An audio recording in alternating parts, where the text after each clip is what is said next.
Long before Rome, Greece, or Persia, there was an empire that ruled the Near East with military might, absolute control, and systematic terror. Assyria was the first great empire in history, and also one of the most violent the world has ever known. Its kings proudly recorded mass executions, forced deportations, and public torture as symbols of their power. Yet at the same time, they built groundbreaking institutions: the world's first professional army, an expansive road network, a state-run postal system, and direct provincial governance. In this video, you'll discover how Assyria rose to become an ancient superpower, and why its name still echoes through history as a byword for brutality. Assyria emerged in the northern region of Mesopotamia, nestled between the Tigris and Euphrates rivers. Its earliest inhabitants were Semitic peoples who migrated from the southern Arabian Peninsula around the 3rd millennium BCE, driven by the region's increasing desertification. These groups settled in what is now central Iraq, where they came into direct contact with the Sumerians and Akkadians, older and more advanced civilizations that had already mastered writing, architecture, and state organization. Through this contact, the Assyrians absorbed a wealth of Sumerian knowledge, which allowed them to develop their own urban centers. The first cities associated with what would later become the Assyrian civilization included Ashur, Nineveh, and Erbil. These cities began as trade outposts along the routes connecting southern Mesopotamia with Anatolia. Among them, Ashur rose to prominence as the most important political and religious center. Ashur was not just a city, it was also the name of the Assyrians' chief deity. This link between the god and the city was central to Assyrian identity. The local ruler was seen merely as the earthly representative of Ashur. Political power was shared with a council of elders and an official known as the Limu, who oversaw the city's financial administration. This system kept the ruler's power in check and reflected a structure based on independent city-states, rather than a unified kingdom. At this stage, Assyria was not yet an independent power. It fell under the control of various Mesopotamian empires, including Sargon's Akkadian Empire, Hammurabi's Babylon, and later the Kingdom of Mitanni. Even so, Ashur retained a degree of autonomy and steadily grew as a regional hub of trade and influence. This foundational phase lasted for centuries. It laid the cultural, religious, and political groundwork that would support Assyria's future rise. And when trade routes became unstable and neighboring empires began to weaken, Assyria seized the opportunity to claim full independence. From that point on, it would gradually transform into a military powerhouse. For much of its early history, Assyria was under the rule of foreign powers. First, it was part of the Akkadian Empire under Sargon of Akkad. Later, it was absorbed into Hammurabi's Babylonian Empire, and eventually came under the influence of Mitanni, a Arrian kingdom that controlled northern Mesopotamia. Despite being subordinate, the city of Ashur retained a degree of autonomy and maintained its own local administration. Assyrian rulers continued to serve as religious leaders and representatives of the god Ashur, but they were bound by political and military constraints imposed by their overlords. Under Mitanni rule, for example, Ashur's fortifications were dismantled by direct order of the Arrian kings, and Mitanni officials sat on the city council, overseeing major decisions. This began to change between the 15th and 14th centuries BCE, when the Mitanni kingdom collapsed due to internal conflicts and external pressure, especially from the Hittites. Seizing the moment, King Ashurbanipal expelled the Mitanni envoys, rebuilt the city's defenses, and declared himself an independent ruler. This marked the end of foreign domination and the beginning of Assyria's rise as a regional power. With its independence secured, Assyria evolved from an isolated city-state into a territorial state. Its political identity shifted. Instead of simply calling themselves King of Ashur, monarchs began adopting titles like King of Assyria, and later, King of the World. These titles weren't just symbolic, they reflected a genuine ambition to conquer surrounding lands and peoples in the name of Ashur. Independence came with a surge in military and ideological strength. Assyrians began to view the expansion of their borders as a sacred mission. According to this belief, conquering new lands meant spreading the divine order of Ashur over chaos. This religious worldview would become the foundation of Assyrian expansionism in the generations to come. As the old empires collapsed and power structures in the region shifted, Assyria found the space it needed to grow. In the centuries that followed, it would turn that opportunity into a campaign of relentless conquest. With independence secured and former rivals in decline, Assyria entered a new era defined by territorial expansion and internal consolidation. The turning point came between the 13th and 9th centuries BCE, when a series of Assyrian kings began transforming their city-state into a centralized empire. Rulers such as Adad-nirari I, Shalmaneser I, and Tukulti-Ninurta I expanded Assyrian territory through military campaigns against Mitanni, Babylon, and other neighboring kingdoms. They seized trade routes, sacked major cities, and imposed heavy tributes on conquered peoples. These victories enriched the state and reinforced royal authority. But the most decisive shift came in the 8th century BCE under the reign of Tiglath-Pileser III. He took the throne through a military coup and launched a series of reforms that laid the foundation for the Neo-Assyrian Empire. The most significant change was the creation of the first professional army in ancient history. Until then, soldiers were mostly peasants drafted temporarily. Tiglath-Pileser began recruiting the lower classes and keeping them in permanent military service, with weapons and equipment supplied by the state. The army was restructured into specialized units: light and heavy infantry, cavalry, war chariots, engineers, and logistics corps. Assyria also invested in technical innovations, including paved roads for rapid troop movement and a state-run postal system with fixed relay stations and mounted couriers. Alongside military reform, the Assyrian state underwent a major administrative overhaul. Tiglath-Pileser divided provinces into smaller units to prevent governors from gaining too much power. He also began appointing eunuchs as administrators. Since they had no heirs, they were seen as less likely to lead rebellions. As a result, Assyria became a functioning empire. Conquered regions were no longer just plundered. They were absorbed into the Assyrian political system. Local leaders were replaced with loyal royal officials. Military garrisons were stationed in key areas, and provincial administration was monitored through regular reports sent back to the capital. This transformation marked the birth of Assyria as an organized and expansionist power.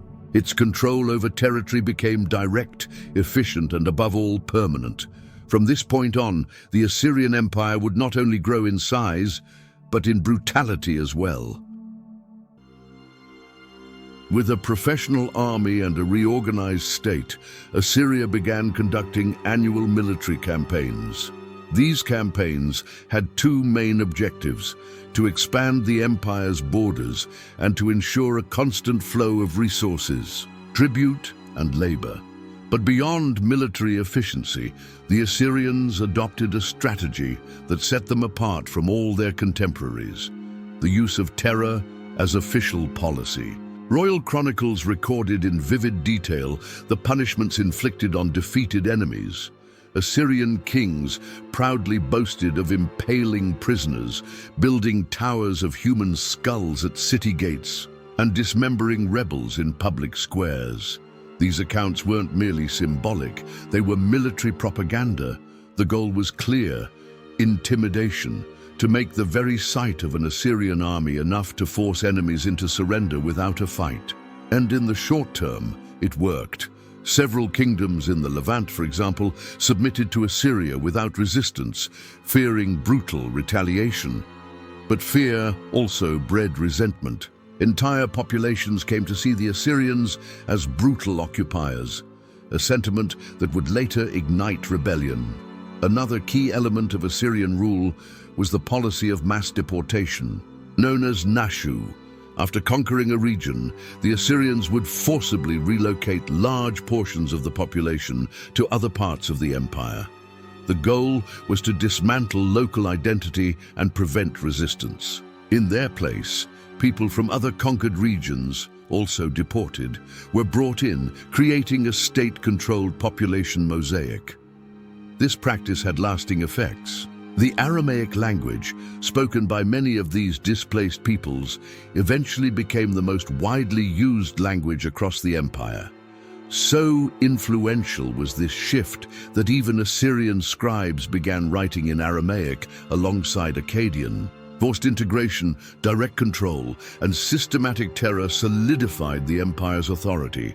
But they also made its stability heavily dependent on military force and constant coercion. Assyria seemed unshakable, but the very structure of its domination carried the seeds of future instability.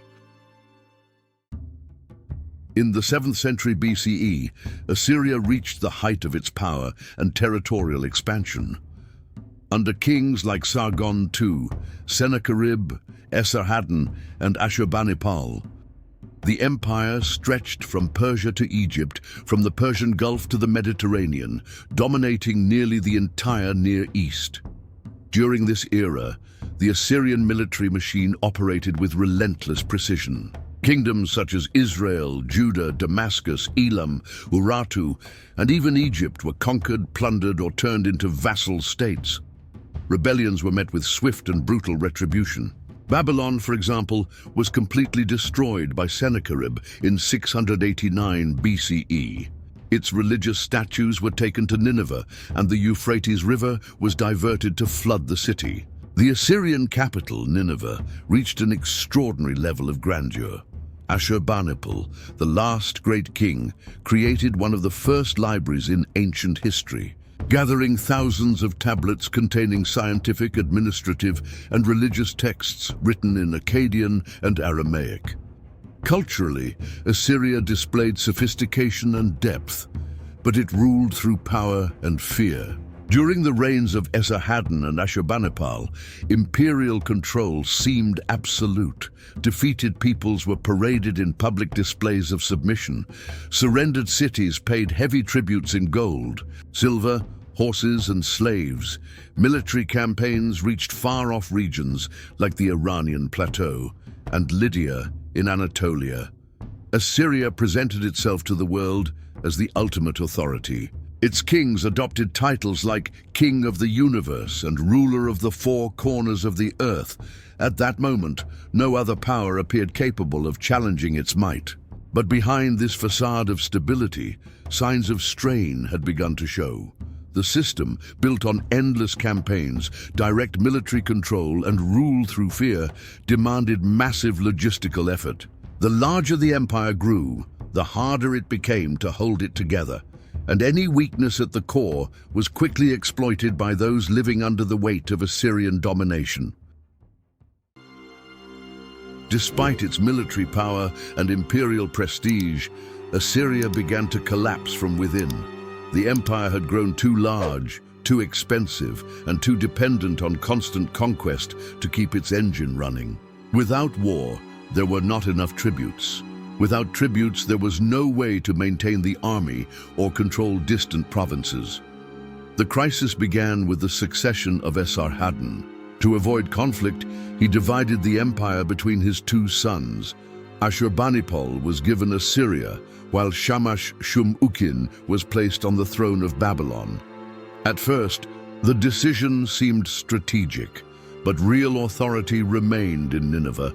The loyalty of the army, the administration, and even the religious rituals stayed with Ashurbanipal. Over time, Shamash-Shum-Ukin began plotting for Babylon's full independence. He formed an alliance with Chaldeans, Elamites, Persians, Arabs, and even Egyptians. In 652 BCE, he launched a large-scale rebellion against his brother. The civil war lasted for years.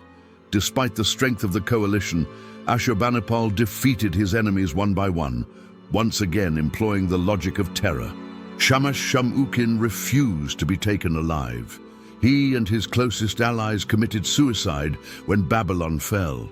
The city faced brutal punishment. Rebels were mutilated, burned alive, or thrown to wild beasts. The victory was complete, but the cost was devastating.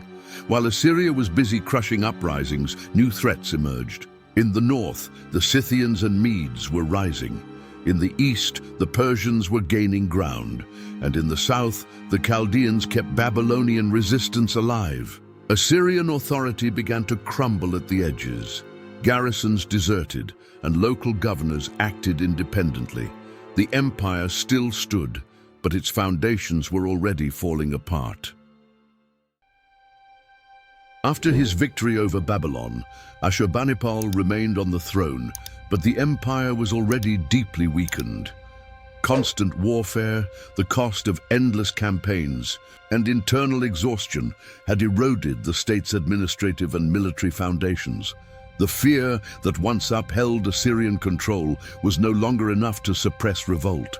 Around 630 BCE, the Scythians began raiding the western provinces.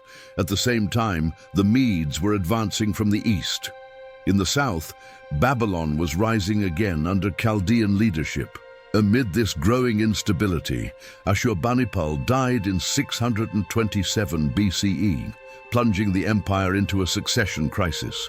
Without strong central leadership, generals, governors, and nobles vied for power. This political vacuum paved the way for a final rebellion. In 616 BCE, Nabopolassar, a Chaldean leader, declared himself king of Babylon and launched a campaign to liberate the region from Assyrian control. In the north, the Medes, led by Cyaxares, allied with the Babylonians. Together, their armies marched on the core cities of the Assyrian heartland. In 614 BCE, the sacred city of Ashur was captured and destroyed.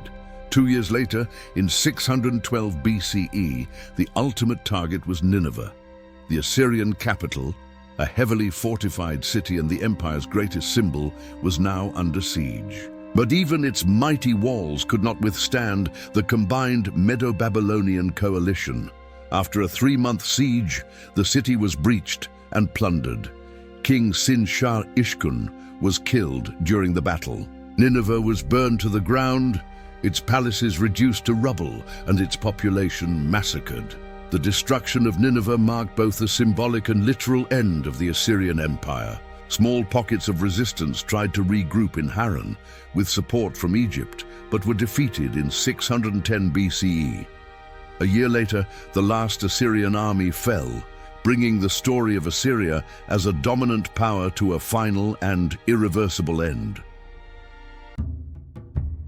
With the fall of Nineveh and the collapse of Assyrian power, history seemed to close a chapter marked by violence and absolute domination.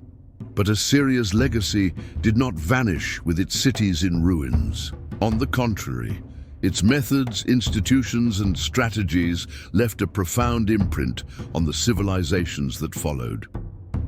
The Assyrians were the first to build a centralized empire with direct control over conquered territories.